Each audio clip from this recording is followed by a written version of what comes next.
pessoal. Meu nome é Marcelo. Opa, cara, que estranho, tá? Pode ir para o começo. Não, por que isso daqui tá aparecendo embaixo? Ah, não, isso não tem problema, não. Isso não está sendo gravado. Ah, ok.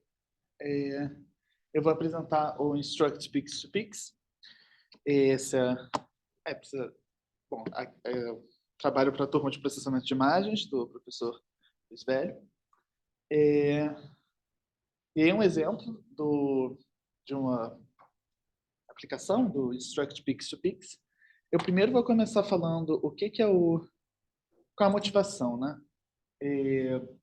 Esse vai ser a estrutura da apresentação. A gente vai começar com uma introduçãozinha rápida, falando da motivação e do objetivo, falar do banco de dados que foi usado para esse projeto, que é uma das partes mais interessantes, ao meu ver, porque a arquitetura, na verdade, não é muito diferente de coisa que a gente já viu. Aí a gente vai fazer uma revisão hiper rápida do modelo de difusão, só para explicar qual é a alteração que é feita para a gente chegar no Instruct Pix2Pix. E depois a gente vai ver uns exemplos. De novo, esse já é um dos exemplos, que é um dos usados no artigo. Uma coisa, eu testei um pouco, eles deixam coisas online. Coisas famosas funcionam muito bem, coisas não muito famosas não funcionam tão incrivelmente bem assim. Eu tentei editar umas fotos. Algumas ficaram muito legais, mas... bom, vamos lá. Primeiro a gente vai lembrar aqui o que é o Pix2Pix, né? É uma técnica que a gente já viu, na qual a gente treina um modelo para fazer uma tarefa específica. Nessa situação aí, eu estou propondo que é um modelo que a gente treinou bastante para você completar linhas de gatos. Então, basicamente, alguém vai desenhar um gato à mão, com mais detalhes ou menos detalhes, como visto na esquerda e na direita, e o modelo vai tentar completar isso. Então, ele é um modelo que é treinado para uma tarefa específica, esse Pix2Pix, né? Ou seja, ele não é muito flexível. Ele é bem flexível no treinamento, mas uma vez treinado, ele vai fazer exatamente o que ele é treinado. Então, ele vai colocar um gatinho no pão. E o objetivo do Instruct Pix2Pix acaba sendo a gente poder falar para o que a gente gostaria de ter esse modelo treinado. Então, nesse caso aqui, a gente teria falado, nos primeiros casos, coloque um gatinho aí, e no segundo caso, a gente poderia falar, coloque um pão, ou coloque um gatinho, e ele faria isso, ou coloque um pão no gatinho. A nossa ideia, então, no Instruct Pix2Pix vai ser criar um modelo que recebe uma foto e uma instrução, e ele consegue executar isso sem um treinamento específico para essa instrução. Ou seja, a gente quer um modelo que é capaz de entender a linguagem humana. E uma das coisas que a gente vai usar é o Prompt-to-Prompt, que é um modelo para editar imagens geradas. Ele não é um modelo muito para editar qualquer imagem, pelo que eu entendi. Esse daí é um exemplo de uma imagem sintetizada, né, gerada, com esse prompt. A furry bear watches a bird. E pelo modelo de cross-attention, a gente consegue ver exatamente onde que as palavras estão atuando nessa imagem. Por exemplo, o bear, a gente vê ali que está atuando bastante na área toda do bear. O furry está atuando também, só que mais no pelo. Você vê que o bear tem bastante foco no rosto, por exemplo. Ele dá bastante detalhes lá. E com isso, o prompt-to-prompt, que é um modelo que vai ser usado, é capaz de fazer alterações bastante cirúrgicas. Então, por exemplo, se a gente quiser mudar só a coisa para a qual o urso está olhando, a gente vai conseguir mudar só naquela área do bird. E por que isso é interessante? É que, geralmente, quando a gente muda um trequinho de nada num prompt, normalmente, a imagem inteira pode mudar, né? A gente, em vez de furry bear watches a bird, a gente colocasse a tiny bird, podia fazer uma coisa totalmente diferente disso daí. E o prompt-to-prompt acaba sendo um método para a gente controlar onde as mudanças vão acontecer. Tá. Então, vamos entrar aqui. Então esse é o nosso objetivo, é a gente conseguir fazer essas coisas aí, que são imagens do artigo. A gente quer enviar uma foto, a foto original, que são essas fotos da esquerda, com um prompt, que é o texto que está acima, e conseguir gerar uma imagem nova. Tá. Esses são alguns exemplos do artigo. que tem aquilo que o professor já comentou em outras aulas do cherry picking, né? Que é bastante cherry picado, mas assim, ela é muito boa mesmo. Tem algumas ferramentas que fazem que a gente consiga até especificar com o próprio mouse onde a gente vai fazer a edição. Muito bem. Mas então, como que a gente vai treinar isso e como que a gente sequer vai ter um banco de dados para isso, né? Porque, por exemplo, no treco do gatinho, a gente teria um banco de dados enorme com aquelas fontes, só que a gente quer uma coisa que seja capaz de entender linguagem humana, né? E mais do que isso, linguagem humana, de preferência de uma pessoa que não é programadora e vai chegar lá no seu site e colocar. Ou seja, ela não vai colocar da forma mais objetiva do mundo. Talvez ela fale assim, pô, ela talvez não especifique tão bem quanto a gente gostaria. Então, como entender a linguagem humana? E aí é que entra o banco de dados. E eu achei essa parte mais interessante do artigo de longe, que aqui eles usam vários modelos, mas especificamente esses dois modelos aí, o GPT-3 e o Stable Diffusion com o Prompt to Prompt, para gerar o banco de dados. Ou seja, fundamentalmente todas as imagens que a gente vai ter de treino para esse modelo são artificiais. Ele não está treinando em imagens reais. Então, como que se deu a criação desse banco de dados, né?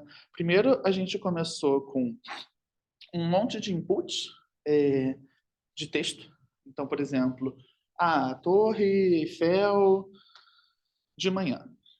E também com... Deixa eu ver se eu tenho uma outra imagem aqui. 2 segundos. Tá. Depois eu volto para aquele slide. A gente tem vários desses inputs, como estão aqui no Human Writing, que foram feitos por humanos. Eu acho que foram 700 inputs assim. Ou seja, o que é feito por humano nesse modelo são 700 coisas. O banco de dados em si tem 7 gigabytes. Então, tipo, não foi feito por humanos. Então, a gente começava com algum prompt inicial. Aí a gente falava a forma com a qual a gente queria editar ele e a gente dava um prompt editado. Ok? Então, por exemplo, eu poderia falar Torre Eiffel com uma moça na frente, aí o prompt de edição seria torne isso com... Coloque fogos de artifício, e aí o prompt editado seria moça na frente da Torre Eiffel com fogos de artifício no céu. E teve esses 700 modelos, esses 700 exemplos. Esses 700 exemplos foram usados para o GPT-3 criar o montão disso. Então, depois dessa etapa, o que a gente tinha era um montão de legendas iniciais, transformação que a gente quer e depois a nova legenda. E aí, com isso, eles usaram o Stable Diffusion para criar uma imagem relacionada à legenda original. Então, por exemplo, aqui poderia ser garota num cavalo numa colina. A alteração seria transforma o cavalo num dragão. E aí eles usavam o prompt to prompt nessa imagem que foi gerada pelo Stable Diffusion para transformá-la num dragão. Então, concatenou aqui 3 modelos, né? O GPT-3 para criar um montão de legendas, aí a gente usa o Stable Diffusion para criar uma imagem, no qual a gente tem já a tensão bastante bem definida, e aí a gente usa o Prompt to Prompt para fazer essa alteração. E você faz isso para tudo, todas as imagens, e você tem um banco de dados enorme. Alguns milhares, eu não lembro, são muitos milhares, na verdade. Então, você vê que tudo, tirando alguns textos, né? Tirando esses textos iniciais, que foram só 700 textos, é artificial.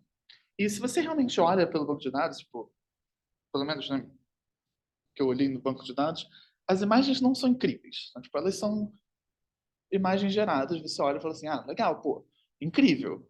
Uma imagem gerada, tipo, se fosse há 5 anos atrás, a gente estaria, caraca, isso foi gerado por um computador. Mas, para atualmente, a gente fala assim, dá para ver que é gerado por computador. Mas, ainda assim, isso é o que eu achei incrível, é que o modelo está se baseando só em imagens artificiais, que não tem uma qualidade incrível, mas na hora de editar ele faz uns trecos absurdos.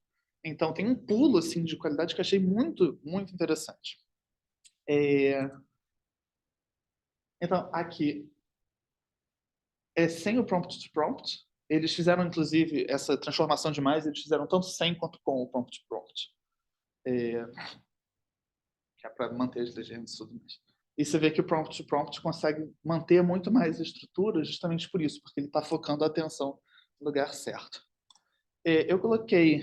Eles disponibilizaram esses dados, caso alguém queira pegar os dados de treino para brincar sozinho aí, tipo, eu deixei o QR Code, depois se vocês quiserem eu posso voltar.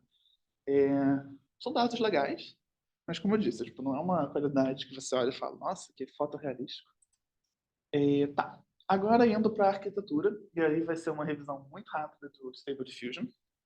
Essa arquitetura do Stable Diffusion, o Stable Diffusion, o coração dele, né, o centro dele é a mesma ideia da UNet, só que ele vem também com essas duas alterações aqui embaixo, que são o time step e o prompt que a gente quer. Então, ele sempre vai ter, ou seja, ele vai ter um condicionamento, né? Ele vai ser uma UNet com um condicionamento no time step e no prompt de condicionamento, que é, por exemplo, falar que quero sei lá o quê, então isso é sei lá o quê. Isso é o Stable Diffusion. Então, por exemplo, a gente começaria só com ruído, aí a gente falaria, coloca um koala, e aí a gente colocaria um koala. Né? Essa é toda a ideia do... naturalmente, eu coloquei essas imagens entre aspas, porque ela não é uma imagem RGB, né? Ela está no espaço latente, tipo, está em beta e tudo mais, mas para fins didáticos essa é a ideia. Então, tipo, o prompt nesse caso é koala, tem um montão de ruído, você transforma em koala. Show. Isso é o Stable Diffusion que a gente já viu. E a alteração que é feita no Instruct Pix to Pix é mudar aquela estrutura da UNet para ela aceitar um parâmetro a mais, que é a imagem original e o seu prompt para de ser o que está especificando a imagem que você quer. Né? Tipo, antes a gente está falando um koala, só que agora o koala está sendo especificado pela imagem. Então a gente vai ter a imagem que a gente está alterando, imagem pré qualquer modificação, isso em todos os tempos.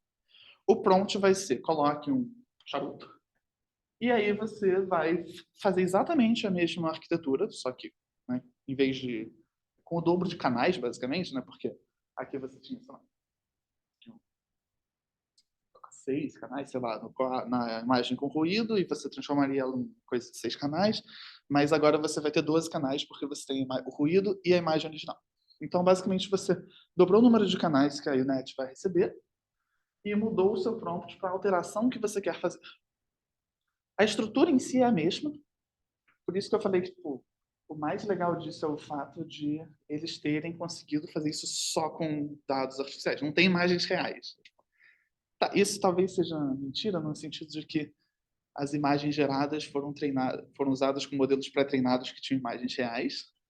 Tipo, de certa forma, tipo, isso ainda é baseado em imagens reais, só que meio que num telefone sem fio, né?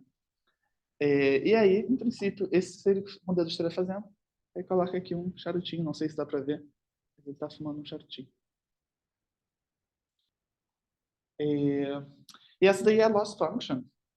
Coloquei para ter alguma matemática um pouco mais a gente entender um pouco, porque é exatamente a UNet anterior, então a gente já viu esse modelo em princípio, só que a loss function é interessante porque ela condiciona uma coisa a mais, né? Antes a gente não teria essa imagem de condicionamento, que é o CI. Por exemplo, o Epson é um encoder, né? CI é a imagem de condicionamento, CT é o texto de condicionamento, que é isso aqui. Aqui é o modelo do noise, o time step. E esse daqui é o que a gente está querendo estimar. Ok? Alguma pergunta até esse ponto? Ok, silêncio é bom. Ou ruim, mas... aqui, então, são os exemplos, que são os exemplos que eles mesmos usam no artigo deles. Você vê que é bastante impressionante, que ele respeita bastante, ele respeita até reflexo aqui, olha só. O que eu achei bem legal. Aqui ele coloca no espaço. Então, aqui são só exemplos mesmo. Esse é o último exemplo? Bom, eu estava tentando também colocar uns exemplos feitos à mão, é, mas eu não sabia o que apresentar hoje. Mas foi isso. A única coisa que falta mesmo na apresentação foram os exemplos que eu estava fazendo. Ele ainda fica bastante com uns artefatos esquisitos aparecendo, umas distorções, mas eles têm um modelo no site, que eu ia colocar um QR Code também, acabou não botando, mas eles têm esse modelo online. Bom, não vou achar agora. Eles têm esse modelo online em mais de um lugar. Um lugar legal de vocês brincarem com isso é o Playground, porque ele tem uma ferramenta específica que você pode, por exemplo, chegar e selecionar o John Lennon aqui, por exemplo. Você faz assim, aí você vai selecionar ele, só ele, fala, substitua o homem por uma girafa. E aí ele vai focar só no John Lennon. Então você meio que consegue restringir ainda mais a atenção do seu modelo e fazer uns resultados que são ainda mais legais. Por isso que ele é tão forte para edição. Você tem muito controle nesse modelo. E essa apresentação. Alguma pergunta? Vamos tirar a gravação. A gente pode discutir um pouco.